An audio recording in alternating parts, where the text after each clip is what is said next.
Good afternoon, everyone. I'm going to present my work, GNet, Effective GPU Sharing in NFV Systems.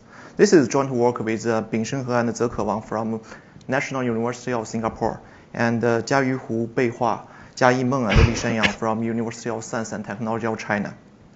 So network functions are nodes on the data path between source host and destination host to perform packet processing tasks, including firewall, network intrusion detection system, VPNs, load balancers, and so on.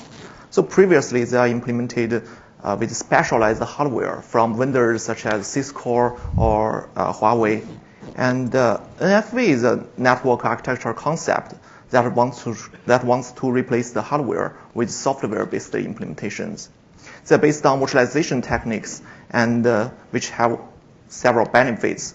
For example, it's easier to manage and deploy on different servers, and the network functions are able to migrate to other physical machines, which offers higher flexibility, and it can also have higher scalability and easier to validate. So network functions generally construct service chains to provide specific services to meet different demands from different users. And the multiple service chains can coexist on the same network function. So instead of specialized hardware, NFV systems are generally built on general-purpose hardware such as CPUs. They are available in the data center and enterprise networks. And in recent years, GPUs are proven to be a good candidate for accelerating network functions. For example, router, SSL reverse proxy, NIDS, and NDN router. Here is a comparison between the CPU and the GPU. On the left side is an Intel Xeon E5-2697 CPU with 18 cores. On the right side is NVIDIA Titan X GPU with nearly 4,000 cores and around 7 times higher memory bandwidth and a lower price. So GPU have several advantages. First, it has massive processing units. And in a network function, it needs to process large number of packets. GPUs have thousands of cores, which are ideal for parallel processing. And second, it can massively hide the memory access latency, because network functions need to access either the packet header or both the packet header and the packet payload. So it needs a large number of memory accesses. And the GPUs can effectively hide the memory access latency with massive hardware threads and zero overhead thread scheduling. So we find that GPUs are efficient at packet processing. In GPU-based network functions, it generally consists of 3 pipeline stages we call pre-processing, GPU processing, and post-processing. In the pre-processing stage, it performs packet parsing and batching. So with the fast-coming packets, it batches the memory and computing-intensive tasks in a buffer. So when the batch reaches a certain amount or specified time limit arrives, they are offloaded to the GPU for parallel processing. With the GPU processed results, the post-processing stage perform packet construction or filter the packets according to the rules of the network functions. They may drop packets for firewall or network intrusion detection system. So as an efficient processor, why GPUs have not been utilized in NFV systems? Previously, GPU-based network functions access the GPU exclusively, which means that the GPU is only accessed by the network function. But in NFV systems with the virtualization layer and multiple network functions co-run on the GPU, the current technique is called temporal GPU sharing, which only allows kernels from one virtual machine to run on the GPU at a time. So this technique may fit for kernels that can fully utilize the GPU, but in NFV systems, we found it very inefficient. For example, the NIDS system is offloading its I-hole coercive algorithm to the GPU, and the GPU can deliver 70 million packets per second throughput, but with an input of only 20 million packets per second, what will happen? Most of the GPU cores would be idle, and it will lead to GPU underutilization because kernels from other network functions are unable to run on the GPU. And moreover, for exclusive access, the kernels are launched one by one to process the continuously coming packets. And the packet arrived during a kernel execution would be processed in the subsequent kernel. But with the temporal GPU sharing, the packets need to wait for the completion of kernels from other network functions. So it will definitely lead to a higher latency. And we are wondering why GPUs cannot work as CPUs, where multiple kernels can execute on different GPU cores simultaneously. And we call this spatial GPU sharing. So it has several benefits. For example, it can minimize the interference from kernel execution from other network functions. The second, it can enhance the GPU utilization. Currently, there is a technique called HyperQ that can be used for spatial GPU sharing. With the technique, kernels from the same GPU context can execute on the GPU. So hopefully, with the current way of GPU virtualization, if we integrate HyperQ technique in it, we expect to see multiple GPU kernels run on the GPU together. But there are several challenges. The first is that the virtual machines have different GPU context, so that they cannot utilize the GPU, utilize the HyperQ directly. And second, kernels from utilize HyperQ can only access all the memory regions in the GPU, which means that a network function can read or write the data that belongs to other network functions. This will lead to security issues. And third, network functions are not aware of the existence of virtual machines on the same server because of the virtualization technique. So they may try to maximize its resource allocation, which may degrade the overall throughput. So it demands a scheduling and resource allocation scheme in GPU-based NFV systems. And we propose GNet. We want to maintain all the benefits from virtualization, including easy to manage and deploy, and the flexibility, and so on. And we want to accelerate the network functions with GPU. GNet solves all the issues and challenges introduced by integrating GPUs into NFV systems. And we propose a NF hypervisor co-design. So when multiple network functions co-run on the GPU, we implement a manager, which is a proxy in the hypervisor. And it creates a common GPU context to utilize the HyperQ feature to perform spatial GPU sharing. And in the network function, it uses API remoting, which is a virtualization technique to launch GPU operations. We implement a framework in each network function so that it can communicate with the manager to perform API remoting.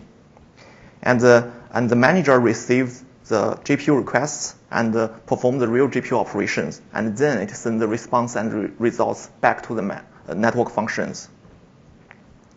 We also implement a software switch in the hypervisor, and the workflow of the system is as follows. The packets are passed through the software switch to the network functions, and the network function batches them in the buffer like the GPU-based network functions. And we apply the zero copy principle in our system design in implementation. So a shared memory is created between network function and the hypervisor. It is used to store all the packets and the batch tasks and messages. So when the network function wants to launch a GPU kernel, it sends requests to the manager. And the manager directly transfers the data from the shared memory to the GPU for processing. After the GPU completes processing, it transfers the data directly back to the shared memory, and then it sends a response to the network function to notify that the results are available. And the network function sends the packets out through the software switch. So in the entire system, all the messages, parsing, and buffer transfer are all based on the zero copy principle to minimize the data movement overhead. So with multiple network functions co-run on the GPU, how to guarantee the performance of a service chain? We think the first is how to control the performance of a network function. So the network function performance includes throughput and latency.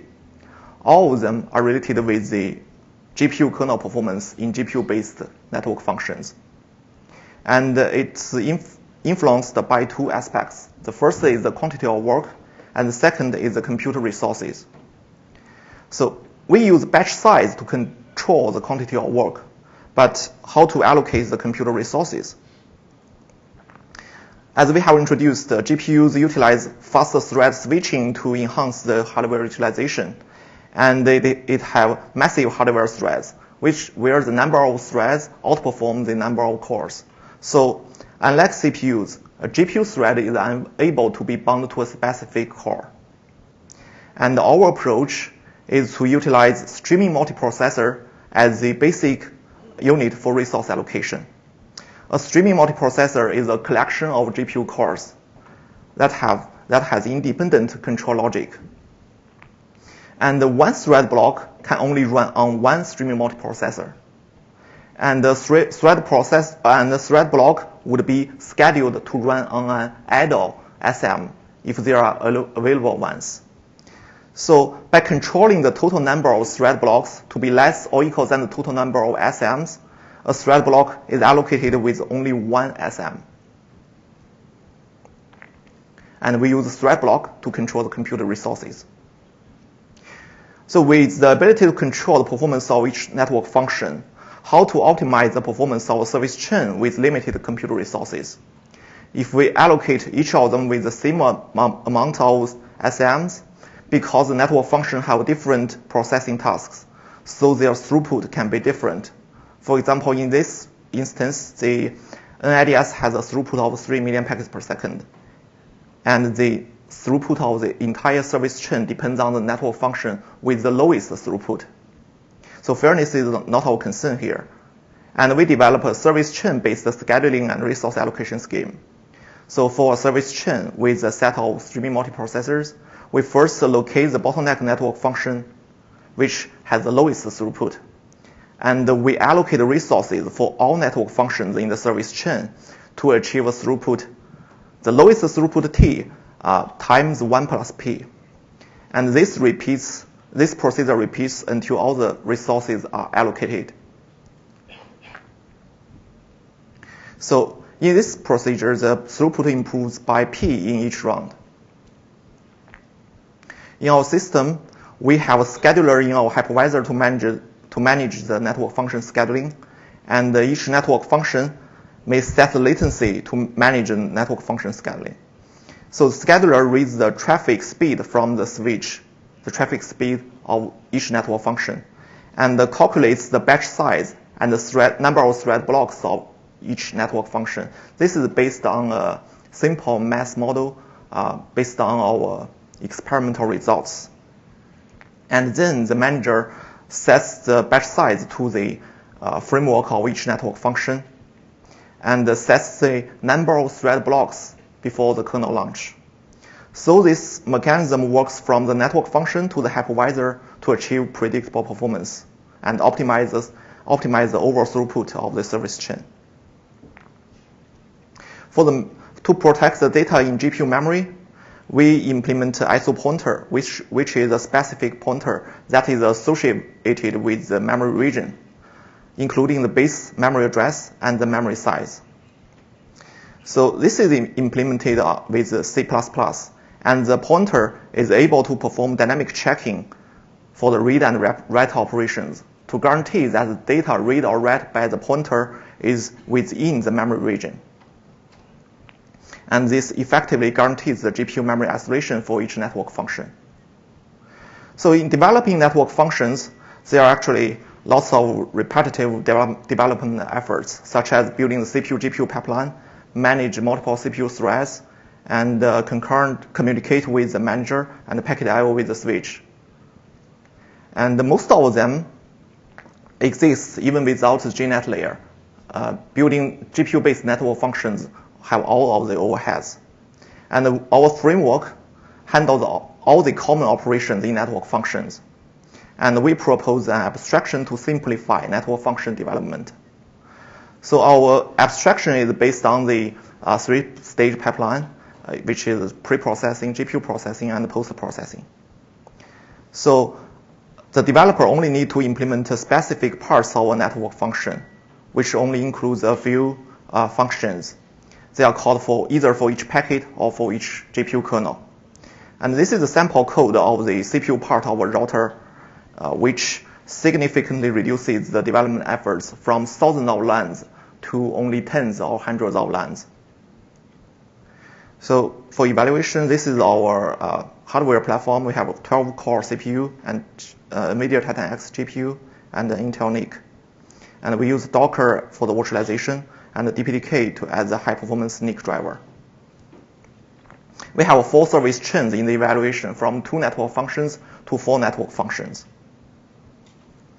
So we compare with the temporal GPU sharing, and we achieve a throughput improvement by up to 70.8%.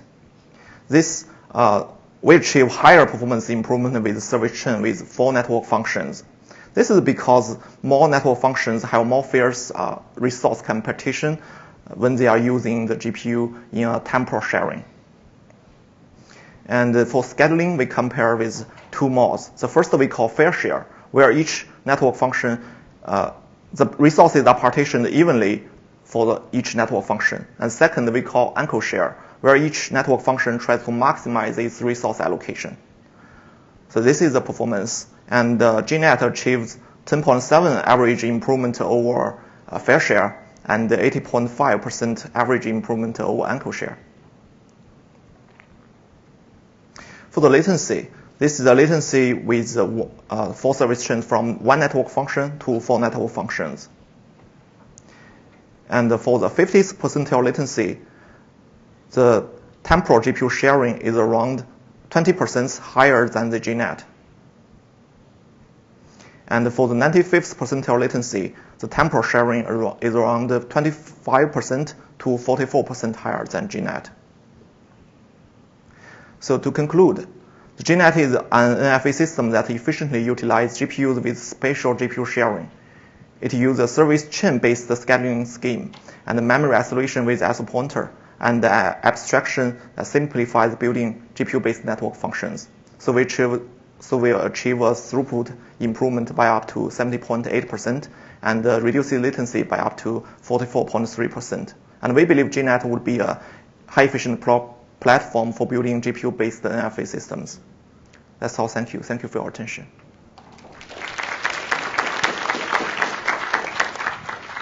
All right. So we have time for questions.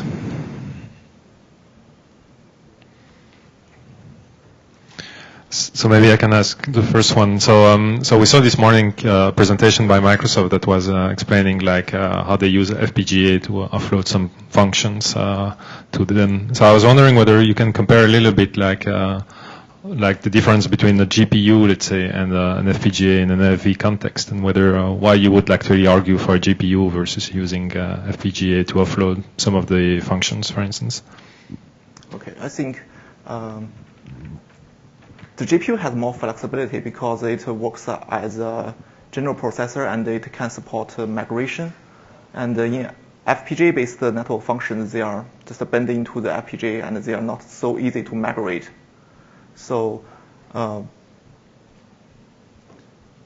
yeah, and we believe in the future all of the processors, CPU, GPU, FPGA may coexist in data center enterprise networks because all of them has their own advantages.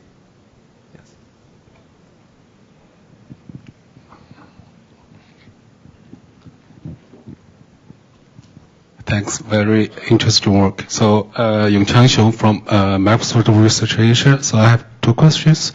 So the first one is for the cost efficiency. So actually, a GPU can greatly improve the performance, but I'm just wondering, in terms of the cost. So currently we have lots of GPU VMs in the public market. So how can we compare the cost efficiency in terms of the, for example, per gigabit per second performance gain we get from those accelerations?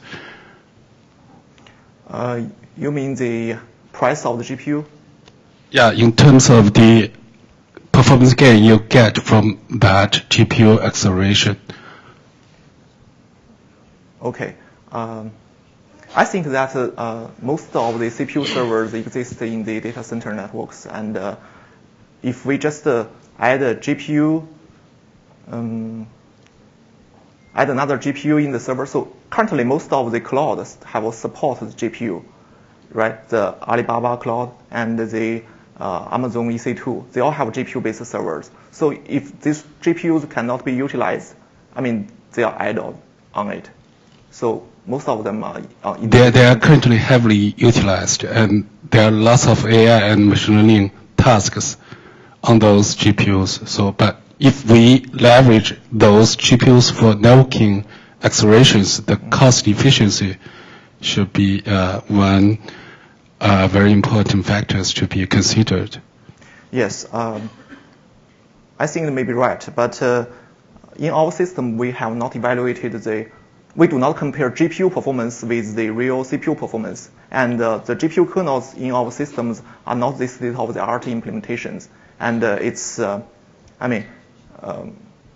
not the fastest because they are not open source, and in our framework, the CPU is not as strong as the GPU.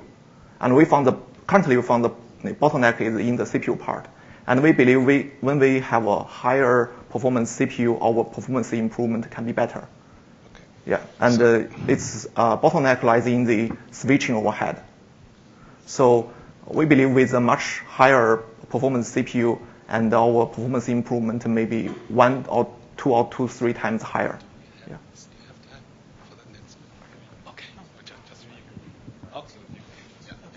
Yeah, it's just kind of simple one actually.